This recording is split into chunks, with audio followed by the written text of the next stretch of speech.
يا رب بالمصطفى بلغ مقاصدنا واغفر لنا ما مضى يا واسع الكرم. يا رب بالمصطفى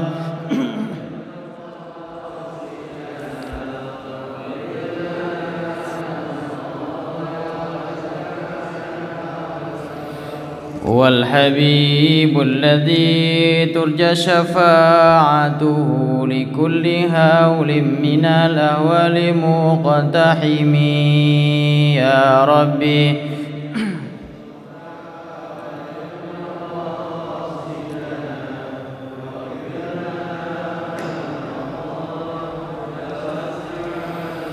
مولاي صل وسلم دائما أبدا على حبيبك خير الخلق كلهم.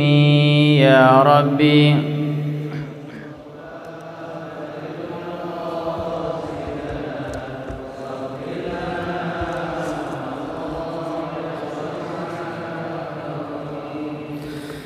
على هدينها وعلى كونيتنا الصالحة وإلى الفاتحة. أعوذ بالله من الشيطان الرجيم. بسم الله الرحمن الرحيم. الحمد لله رب العالمين الرحمن الرحيم مالك يوم الدين. إياك نعبد وإياك نستعين اهدنا الصراط المستقيم صراط الذين أنعمت عليهم غير المغضوب عليهم ولا الضالين آمين.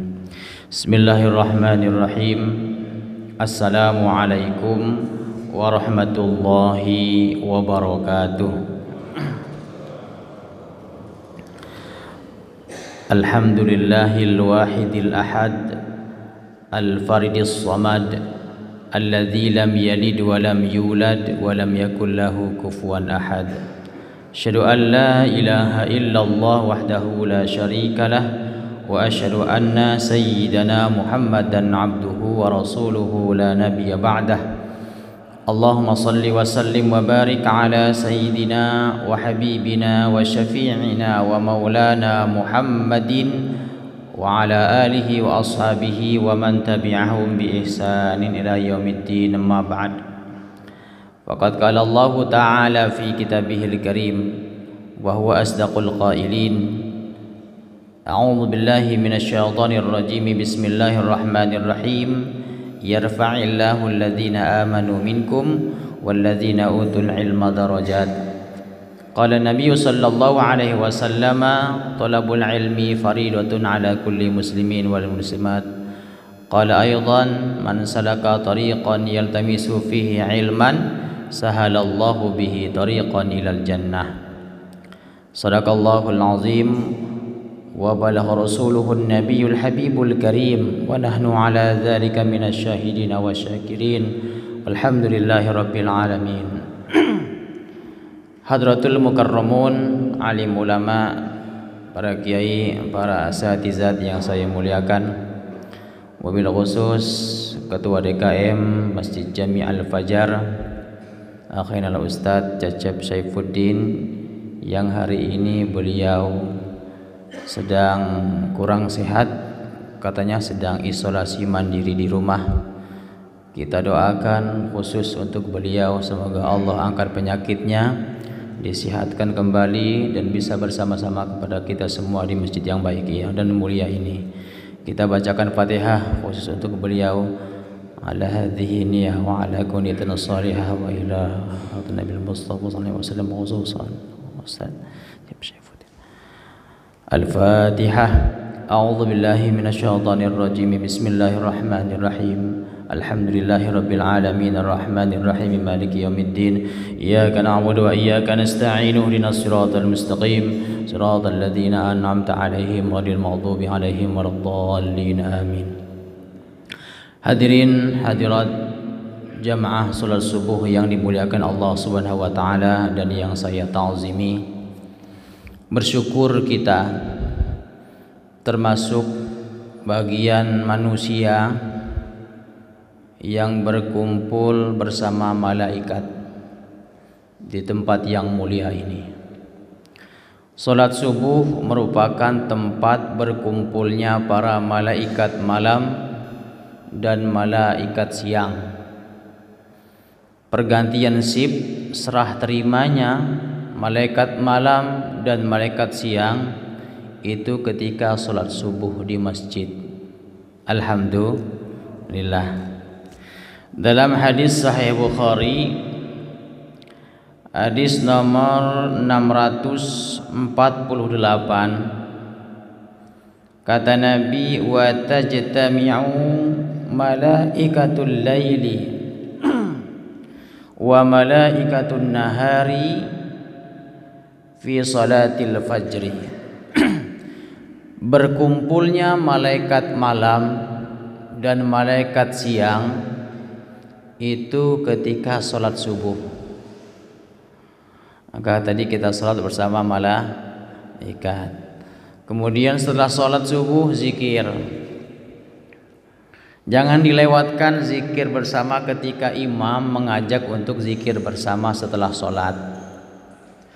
Karena malaikat pun menyukai perkumpulan atau majlis yang diisi dengan berzikir. Dalam hadis Sahih Muslim dikatakan, majalasa qaumun majlisan yazkurunallaha fihi illa khaffathumul malaikah wa khasyiathumur rahmah wa zakarahumullahu fi man indahu. Tidak duduk suatu kaum di majlis kecuali mereka berzikir kepada Allah. Tadi zikir bersama-sama, bukan main gaple bareng, bukan main remi bareng, bukan kongko di pos RW. Yazkurunallaha fihi, di majlis tersebut mereka berzikir kepada Allah. Illa khaffathumul malaikah, kecuali mereka dikelilingi oleh para malaikat. Termasuk taklim ini zikir kepada Allah. Sayang kita nggak bisa ngelihat malaikat. Kalau hari ini kita ada yang melihat banyak malaikat di masjid ini, aku yakin bapak pada pulang semua, ngambil HP, pingin selfie sama malaikat. Illa khaffathumul malaikah, kecuali majlis zikir tersebut dikelilingi oleh para malaikat. Wa khasyiyar rahmah, dan mereka yang berzikir di majlis tersebut dinaungi rahmat Allah. Adem, makanya kalau taklim tuh hawanya ngantuk pak, apalagi taklim subuh, udah pasti godaannya berat. Di samping ngantuk, perut perih, apalagi yang punya asam lambung. Maka saya punya usul, taklim subuh itu harus ada teh manisnya. Termasuk dorongannya, gorengan gitu. Karena khawatir saya dikasih teh manis, jamaah enggak nggerutu. Enak Ustadz ada teh manis lah kita, makanya udah kelar. Saya tahu perasaan bapak. Ya maka ke depan kalau bisa ada teh manis segelas secangkir gitu. Ngantuk ya kopi boleh, ya nggak boleh ngerokok. Mungkin baru berapa menit masih khusyuk taklimnya, mata masih jernih, pikiran masih terang, hati masih tenang. Coba nanti udah 30 menit petakilan, rasa gerusuk cobaan taklim. Wa khasyyathumur rahmah, dan mereka dinaungi rahmat Allah. Kata Nabi yang terakhir, wa zakarahumullahu fi man indahu, yang duduk di majelis zikir, di majelis ilmu, Allah menyebut satu-satu nama hambanya yang hadir di majelis ini. Insya Allah, kalau Allah sudah sebut nama kita, berarti tanda cinta Allah kepada hambanya. Alhamdulillah. Baik jamaah rahimakumullah, waktu kita tidak banyak. Materi hadis, kajian hadis yang akan kita sampaikan pada kesempatan yang baik ini yaitu masih di kitab Bulughul Maram, yaitu babu sifatus shalah, bab cara salat, Bab sifat sholat. Mungkin pernah disampaikan sama Ustadz yang menyampaikan tentang materi fikih, tapi kali ini saya menyampaikan lewat jalur hadis, rujukan para fuqaha ahli fikih ketika mereka beristinbat mengambil produk hukum. Inilah hadis-hadisnya yang insya Allah akan kita bacakan satu persatu. Kenapa saya tertarik membahas bab sifatus sholat? Aku yakin kita ini sholatnya banyak yang salah, Pak. Ya, kalaupun tidak salah kurang sempurna. Karena umumnya mayoritas orang sholat itu kebanyakan yang penting sholat, yang penting menggugurkan kewajiban. Akhirnya dampaknya sholatnya tidak berkualitas atau kurang berkualitas. Dampak fatalnya sholatnya nggak khusyuk. Kenapa? Karena dilakukan bukan atas dasar ilmu pengetahuan tentang sholat tersebut. Allah nggak butuh sholat kita, enggak. Yang butuh sholat kita ya kita. Sholat itu wujud syukur kita kepada Allah. Wa may yashkur fa innama yashkuru li nafsi wa man kafara fa innallaha ghaniyyun hamid. Siapa orang yang bersyukur, syukur itu akan kembali kepada dirinya. Kalau tidak bersyukur, kufur. Innallaha ghaniyyun hamid. Allah tetap maha kaya dan Allah tetap maha terpuji. Allah tidak terhina, Allah tidak miskin jika seluruh hambanya tidak ada yang menyembah Allah Subhanahu wa ta'ala. Jadi hilangkan mindset, cara pandang kita seakan-akan sholat itu nyogok Tuhan. Hilangkan. Allah nggak butuh disogok, tapi sholat itu sebagai sarana mi'raj kita kepada Allah, perjumpaan kita kepada Tuhan. Maka jangan sia-siakan. Oleh sebab itu kata Nabi, "Shollu kama ra'aitumuni usolli." Sholatlah kamu sebagaimana kamu melihat aku sholat. Kita enggak lihat langsung Nabi sholat, tapi para sahabat menceritakan bagaimana cara sholatnya Nabi dalam hadis-hadis yang diriwayatkan oleh para sahabat.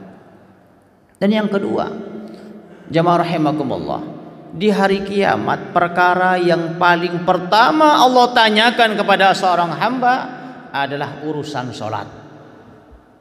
Awwalu ma yuhasabu bihil abdu yaumal qiyamati as-sholah. Perkara yang pertama kali Allah tanyakan kepada seorang hamba di hari kiamat adalah urusan sholat. Kalau sholatnya benar, insya Allah amalan yang lain pun benar.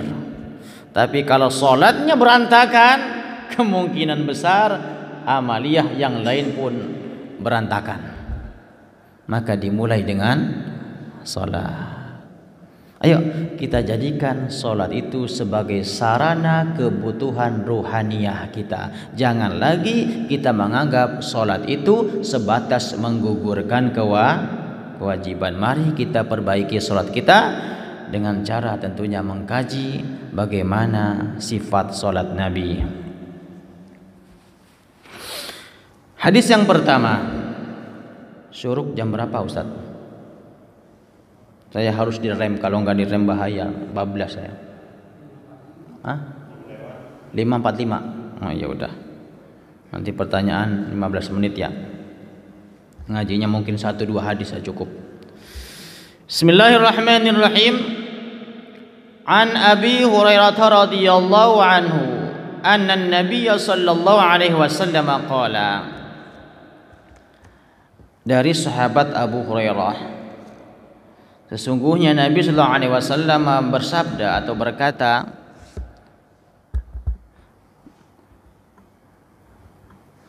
kata Nabi, "Idza qumta ila sholati," apabila kamu berdiri untuk sholat atau mendirikan sholat,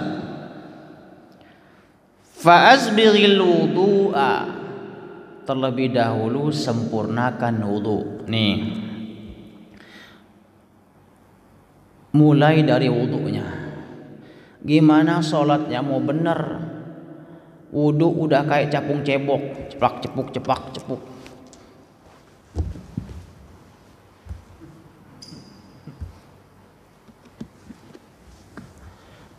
Masih ada yang begitu? Masih ada yang begitu? Oh. Masih ada, tapi apabila kamu hendak sholat, sempurnakan wudu. Sebenarnya wudu saja Pak sudah menghapuskan dosa. Jangankan sholat, wudunya saja. Wudunya umatnya Nabi Muhammad itu bisa menghapuskan dosa. Dosa yang dilakukan sama lisan, maka kumur-kumurlah sambil istighfar, mengingat dosa apa yang telah dilakukan oleh lisan kita, mulut kita.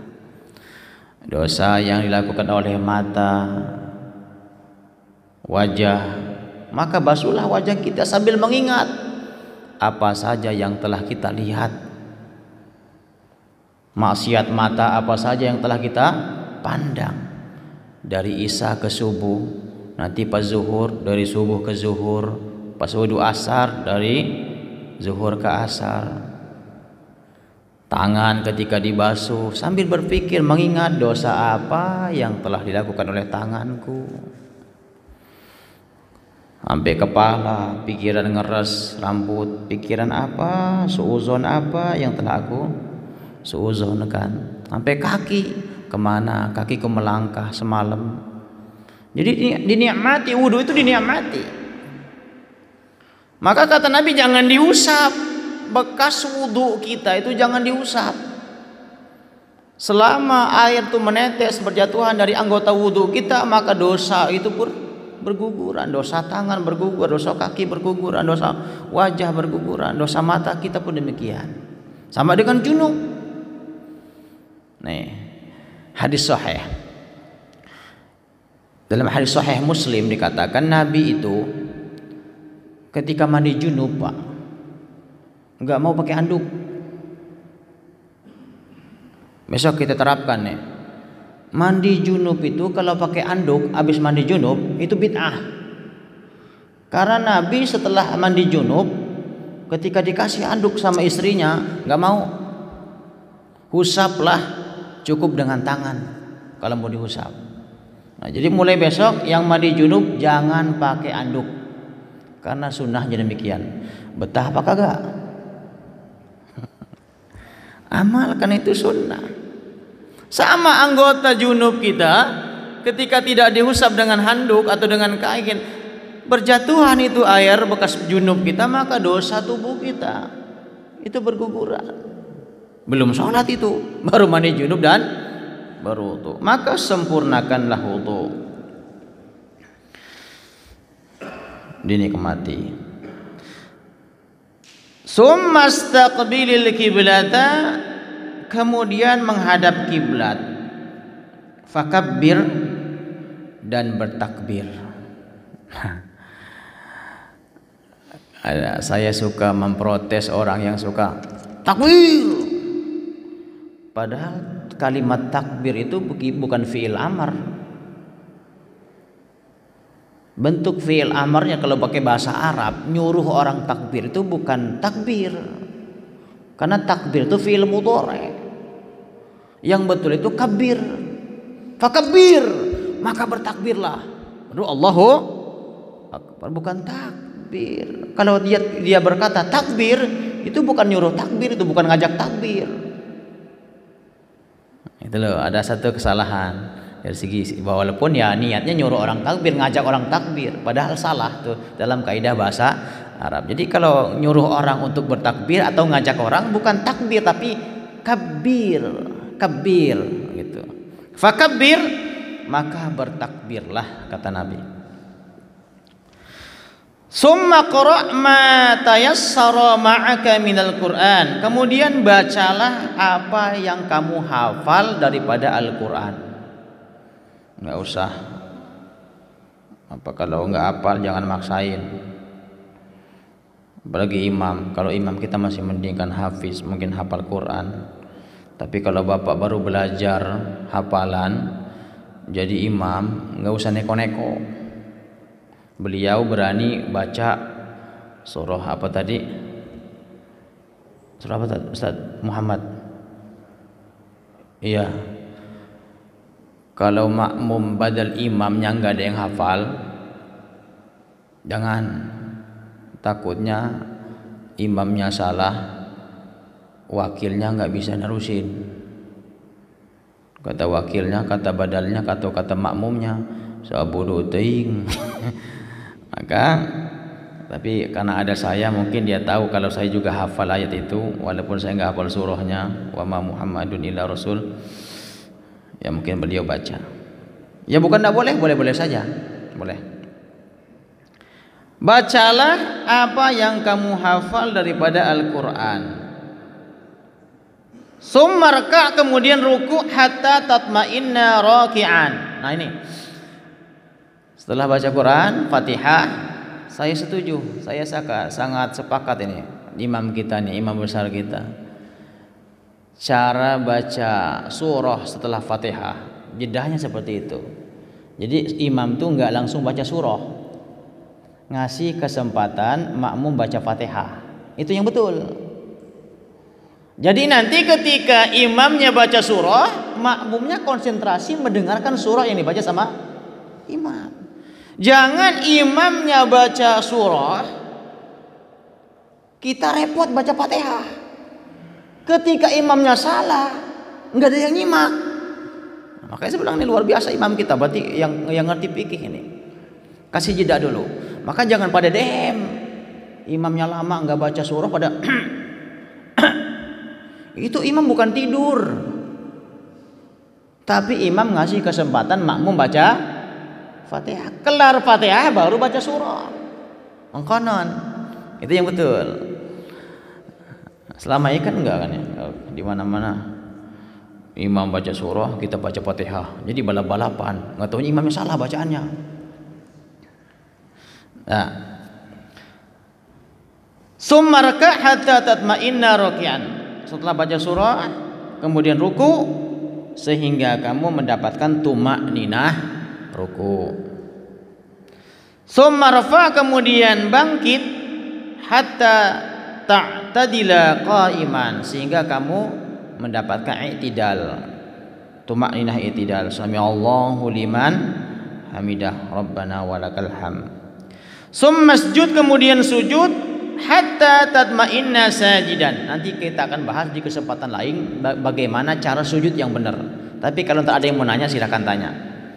Jadi sujud itu ada tumakninahnya. Jangan ya tumaknin itu baca subhan rabbiyal azimi, subhan rabbiyal a'la wa bihamdi, subhan rabbiyal a'la wa bihamdi, subhan rabbiyal azimi wa bihamdi. Kalau ruku 3 kali itu tumakninahnya begitu. Walaupun enggak dibaca pun sah salatnya. Karena bacaan subhan rabbil azimi wa bihamdi atau subhan rabbil a'la wa bihamdi itu sunnah. Enggak dibaca pun enggak apa-apa, yang penting tumakninah. Tapi sayang kalau enggak dibaca.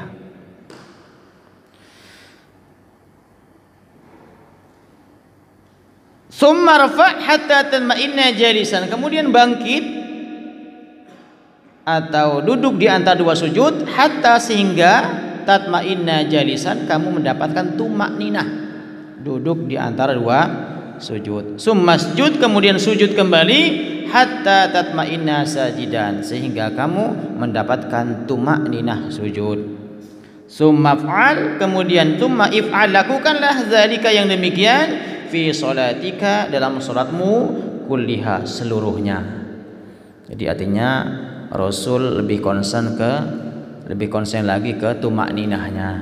Jangan terburu-buru sholatnya, jangan gedebegan, dinikmati sholatnya. Dah, itu hadis pertama.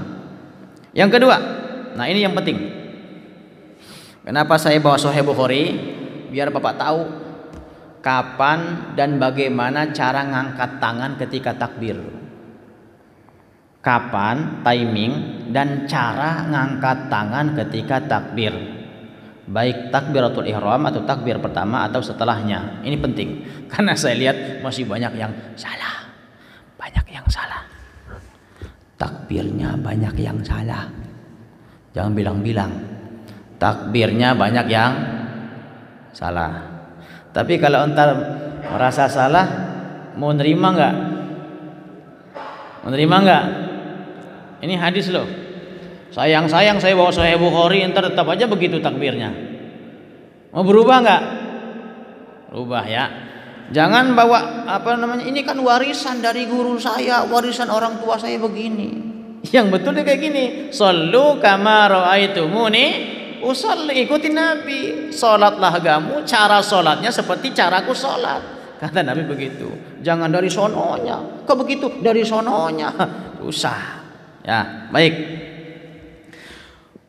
Wa an Abi Humaid As-Sa'idi, dari sahabat Abi Humaid As-Sa'idi. Qala, beliau menceritakan, Ra'aitu, aku melihat siapa? Rasulullah sallallahu alaihi wasallam. Rasul sallallahu alaihi wasallam, idza apabila kabbara, Nabi bertakbir.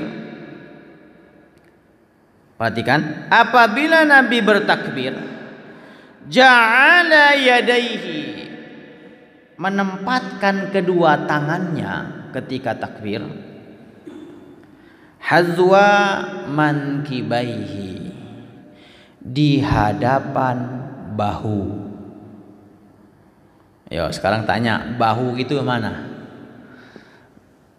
Ini apa ini? Ini pundak. Kalau bahu ini, betul. Ini pundak. Bahu tuh ini.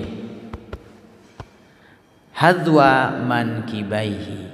Yang betul, telapak tangan itu ngadap kiblat. Bukan dimiringin, bukan begini. Tapi begini. Dua cara sifat takbir atau ngangkat tangan. Seperti ini atau jari ini kita, ibu jari sejajar dengan telinga. 1, 2, hanya 2 perbedaan. Jadi nggak ada begini. Maaf, mungkin ada yang begini.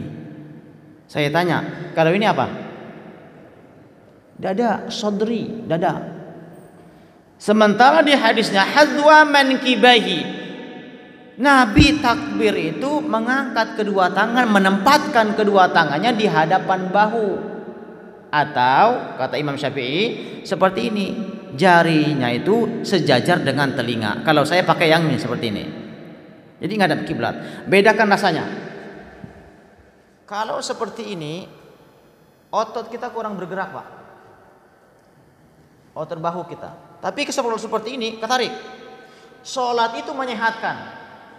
Salat itu menyehatkan. Kalau benar salatnya. Dari takbir, ruku, sujud sampai duduk iftirosh atau tawarruk, semuanya menyehatkan. Kalau benar. Makanya kenapa saya bahas ini lagi, biar kita tahu bagaimana cara salat yang sebenarnya. Salatnya hadzwa mankibaihi. Beda. Ketarik.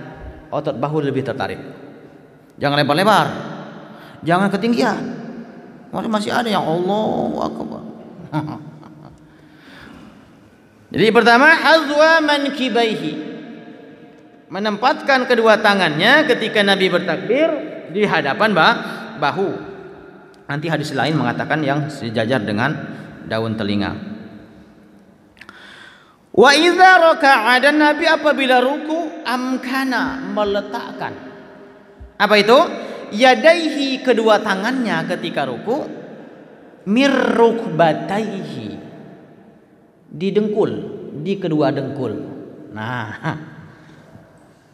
boleh ada model nggak yang masih mudaan maju ke depan nyontohin? Jangan saya semua, tercapek saya. Tolong model yang rada mudaan ke depan.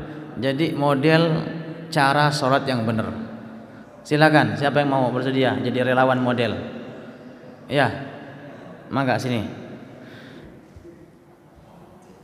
Jadi tadi takbir ya, angkat tangan, sekarang ruku. Iza raka'a, apabila Nabi ruku, amkana, meletakkan yadihi, kedua tangannya, mirrukbataihi, di kedua dengkul. Posisi jari ketika ruku itu dibuka apa? Terbuka. Mengelilingi apa namanya? Dengkul. Nah, ini kurang rata. Makanya habis ini pulang ruku seperti ini nyari kaca.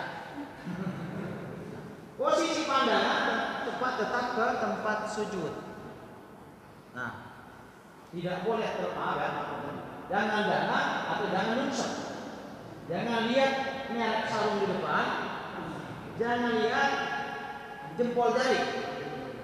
Kalau melihat sarung di depan, dana. Kalau melihat jempol jari, nusuk. Tapi di antara itu ini yang betul. Seperti ini. Dah, capek. Jadi ruku seperti itu. Tapi ada yang kelewat tentang takbir tadi. Tadi kan cara takbir. Sekarang timing. Kapan kita ngangkat tangan dalam sholat? Ini masih banyak yang salah. Semua setiap bangkit habis sujud angkat tangan terus. Salah. Ada waktu-waktunya, timingnya kapan kita mengangkat kedua tangan ketika takbir. Di mana? Hadisnya di Sahih Bukhari.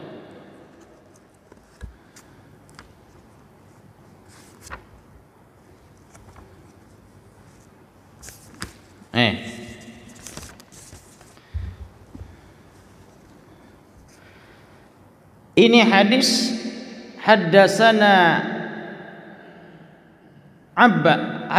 Ayyash qala haddatsana Abdul A'la qala haddatsana Ubaidullah an Nafi anna Ibnu Umar kana iza dakhala fi shalah. Apabila Ibnu Umar memulai salat, Ibnu Umar itu kenapa jadi rujukannya para sahabat atau perawi? Dia itu sahabat Nabi yang dari kecil, dari umur 10 tahun udah ikut Nabi. Makanya sholat yang dilakukan sama Ibnu Umar ya persis yang dilakukan sama Nabi. Idza dakhala fi sholati, apabila memulai sholat, kabbara, bertakbir, wa rafa'a yadayhi, dan mengangkat kedua tangan. Satu, ngangkat tangan itu ketika takbiratul ihram. Yang kedua, wa idza raka'a, apabila hendak ruku, rafa'a yadayhi, ngangkat tangan lagi. Hitungin Pak. Takbiratul ihram, angkat tangan, Allahu akbar. Mau ruku, angkat tangan juga, Allahu akbar. Dua.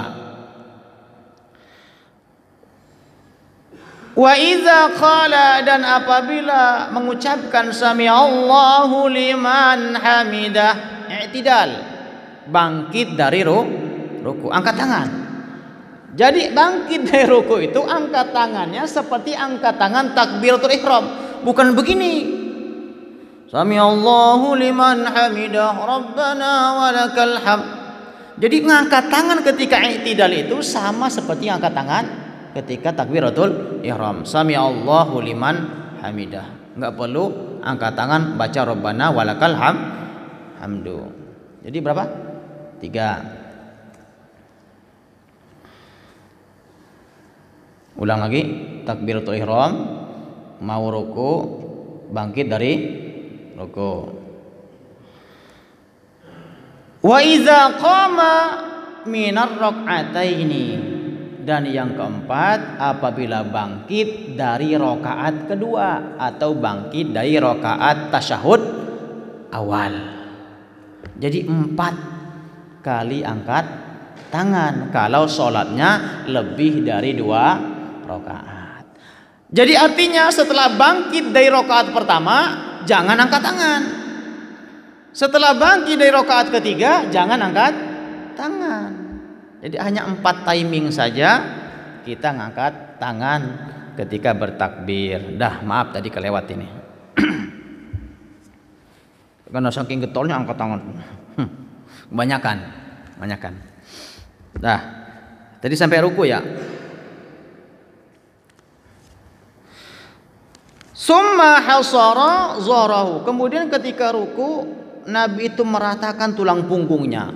Jadi tulang punggungnya rata. Makanya ntar kita praktekin di rumah. Nyari kaca ruku. Kalau enggak punya kaca gede, nyari bini. Panggil bini kita. Mah, sini bentar. Ngapa? tolong liatin ruku papa, udah rata belum naik. Jadi biar rata, kan masih yang begini nyungsep rukunya. Fa idza rafa'a ra'sahu istawa hatta ya'udu kulla faqarin. Apabila Nabi itu rafa'a mengangkat kepala, ra'sahu, Nabi itu i'tidal atau bangkit dari ruku, hatta ya'uda kullu faqar, sehingga tegak dan lurus tulang-tulang punggung. Jadi kebalik dulu, lempeng dulu dirinya. Sami Allahu liman hamidah, lempeng dulu. Makanya yang terawih kecepatan itu, Sami Allahu liman hamidah. Nanti belum lempeng, belum dapat tumakninah. Lempeng dulu, i'tidalnya. Fa idza sajada, dan apabila Nabi itu sujud, wada'a yadayhi, Nabi meletakkan kedua tangannya, ghaira muftarishin, tidak dibuka, wala qabidihima, dan juga tidak digenggam.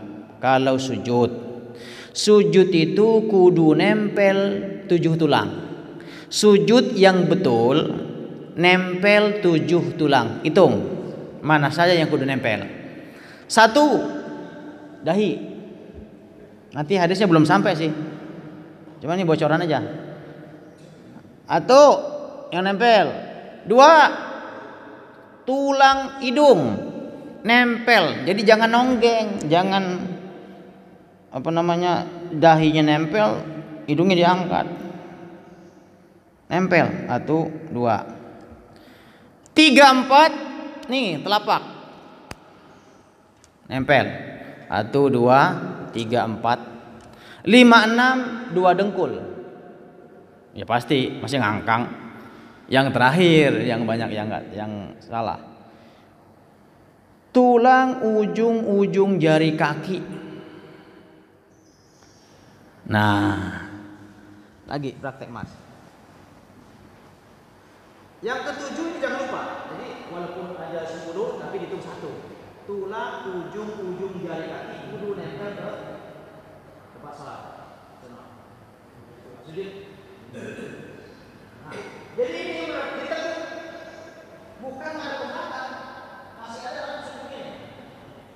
Misalnya yang betul ditekuk, sehingga ini memang menyehatkan. Kenapa? Otot kita bekerja.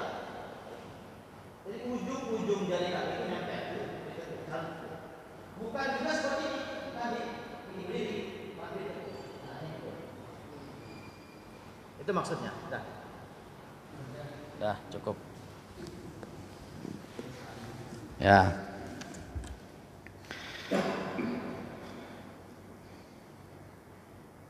Jadi jari tangan ketika sujud rapat, bukan begini, bukan dibuka dan bukan digenggam, tapi menghadap kiblat.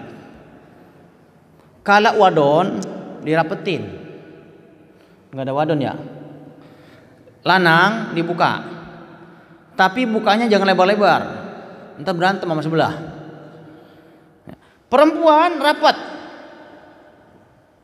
Kenapa? Jangan protes. Karena perempuan ada yang ditopang. Kenapa dirapetin? Jadi ada yang ditopang. Kalau perempuan sholatnya ketika sujud dibuka, nanti ada yang kerewel-kerewel, ada yang gelayutan. Iya, kewer ya. Nah, ditahan depan jari, laki dibuka, sama dengan berdiri. Perempuan rapat, laki-laki dibuka. Tapi bukanya jangan lebar-lebar, tapi sekilan. Paling lebar tuh sejengkal antara kaki kanan dengan kaki kiri. Nah. Wastaqbala bi atrafi asabi'i rijlaihi al-qiblata, dan ujung-ujung jari kaki, nih, ujung-ujung jari kaki ketika sujud Nabi itu menghadap kiblat, ujung-ujung jari kaki. Maka saya bilang tekuk. Kalau enggak ditekuk berarti enggak ngadap kiblat. Jadi ujung jari kaki ngadap kiblat ketika sujud. Jadi yang betul yang tadi ditekuk. Jadi ujung-ujung jari ke kiblat ngadapnya. Bukan diberdirikan atau diinikan. Paham gak?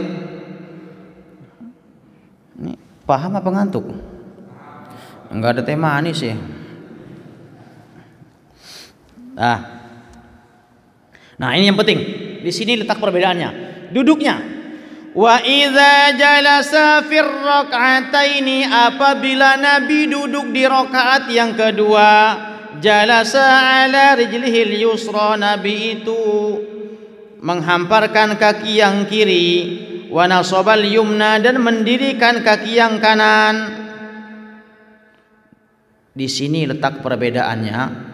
Mungkin Bapak pernah lihat orang sholat 2 rakaat, duduknya itu duduk iftirosh. Duduk dalam sholat ada 2, iftirosh dan tawarruk. Ada yang pakai hadis ini tapi sepotong. Jadi dia kalau dia qobliyah, ba'diyah. Ini ngomong-ngomong paham gak iftirosh sama tawarruk? Iftirosh itu duduk seperti duduk di antara 2 sujud atau atayat awal. Iftirosh. Nih, tawarruk deprok. Tawarruk namanya. Mungkin Bapak pernah lihat orang sholat subuh duduknya begini. Kalau 2 rakaat di Indonesia. Kalau di Arab semuanya begini semua. Atayat awal, akhir begini semua. Ya betul. Lihat Arab. Nanti kita bahas di mana perbedaannya. Ada juga yang duduk itu seperti ini. Contoh Imam Maliki, seluruh duduk dalam sholat semuanya tawarruk. Mau atahiyat awal, atahiyat akhir, semuanya tawarruk. Deprok semua. Imam Hanafi kebalikan. Seluruh duduk dalam sholat, apakah atahiyat awal atau akhir, semuanya iftirosh. Imam Syafi'i, Imam Hambali, Imam Hambaliyah, keduanya ada bersamaan, tapi ada sedikit perbedaan. Kalau rakaat kedua atau tasyahud awal, iftirosh. Kalau atahiyat akhir, tawarruk. Bedanya di mana? Bedanya Imam Ahmad bin Hanbal berijtihad, kalau sholatnya hanya 2 rakaat, duduknya iftirosh. Walaupun itu atahiyat akhir. Kalau Imam Syafi'i, kalau sholatnya baru rakaat kedua, iftirosh.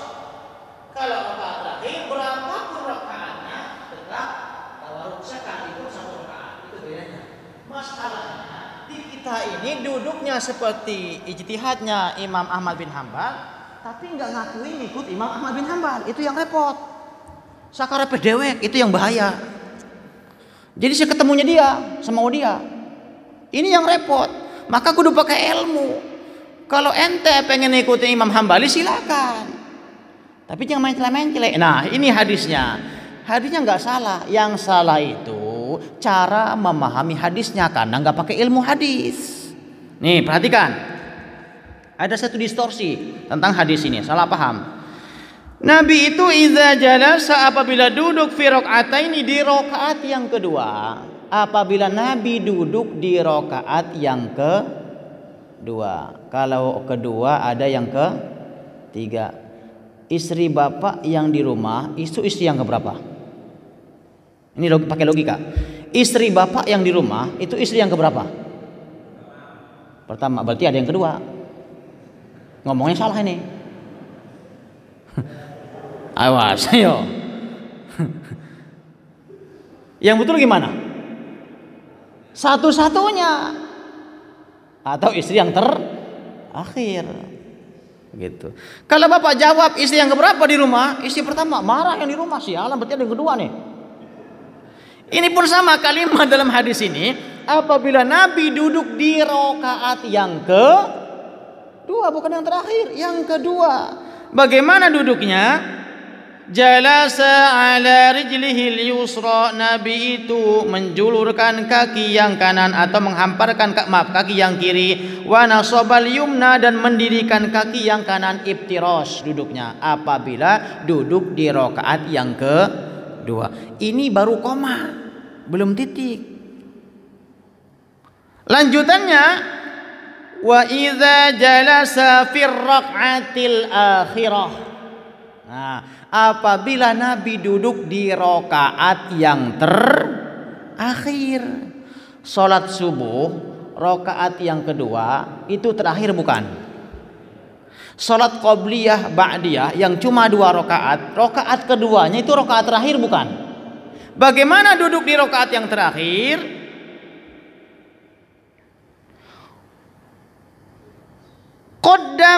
Qaddama rijlahul yusra, Nabi itu menjulurkan, Mas lagi.